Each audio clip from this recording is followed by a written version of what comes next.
So Catherine Switzer was a very influential person in my life, especially in my early years, and she represented to me a woman who was self-actualized, who had made it, who could walk in the man's world and make things happen. And she was a real mover and shaker, and became a mentor to me in those early years.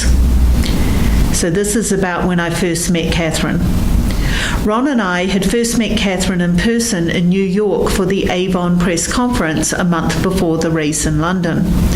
A fine-boned, effusive woman with an outburst of dark hair, beautifully groomed and sleek in her tailored Avon red suit and jangling with several gold bracelets. Catherine was a consummate PR woman, taking the lead and tending to 10 things at once while making you feel you were special. She talked enthusiastically in big words: great, terrific, and fantastic. And when extra excited, they're superlatives: greatest, really terrific, and absolutely fantastic. Ron thought she was a bit too flashy, a bit too on, in a New York kind of way. Coming from a country that values the modesty of understatement, I was inclined to side with Ron, except that I was in awe of her, admired her, wanted to be confident like her, dress like her, and have her like me. She was the one who dared to do what she loved to do, run a marathon when it was a no-no for women to do so. I had to admire that kind of spirit. I had finally found my role model: athletic, savvy, intrepid, and attractive.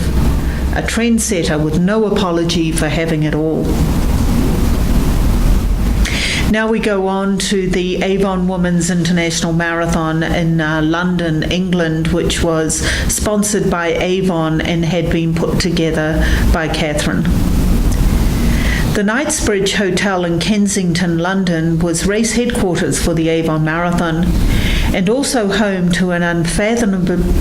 The Knightsbridge Hotel in Kensington, London, was race headquarters for the Avon Marathon, and also home to an unfathomably rich Saudi family who lived on the top floor, reputedly paying thousands of pounds per week. I was waiting for the elevator after my training run. In skimpy shorts and singlet, I felt like I was standing in my underwear and was anxious to get up to my room. The elevator arrived, the doors opened. As I went to embark, a wave from behind swept me aside, and several Arab men strode aboard with an entourage of veiled women, who dutifully took their place at the back of the elevator.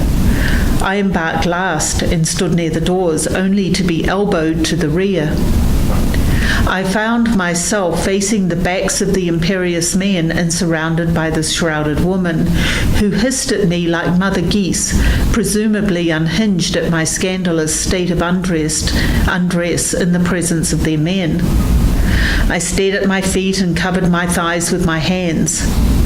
Back in my room, I took a few deep breaths, waking up from that nightmare where you go out confidently in public and then realize you have no pants on. For the first time, I appreciated living in a world where women were relatively emancipated.